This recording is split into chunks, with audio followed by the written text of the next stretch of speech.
આજે તારીખ 26/8/2024 એટલે કે જન્માષ્ટમીનો દિવસ। આજના દિવસે રાતે 12 વાગે ભગવાન શ્રી કૃષ્ણનો જન્મ થયો હતો અને આજનું વાતાવરણ તમે જોઈ શકો છો કે એટલું મનોરમ્ય છે, બરાબર। આમ જાણે કે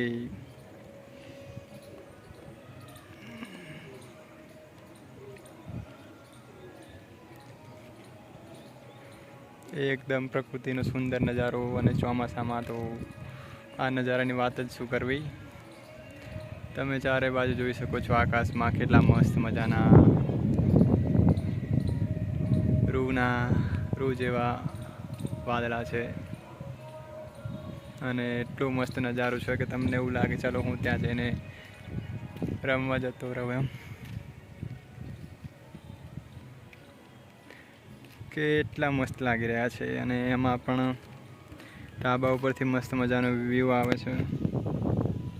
તમે જોઈ શકો છો કેટલા મસ્ત વાદળા છે।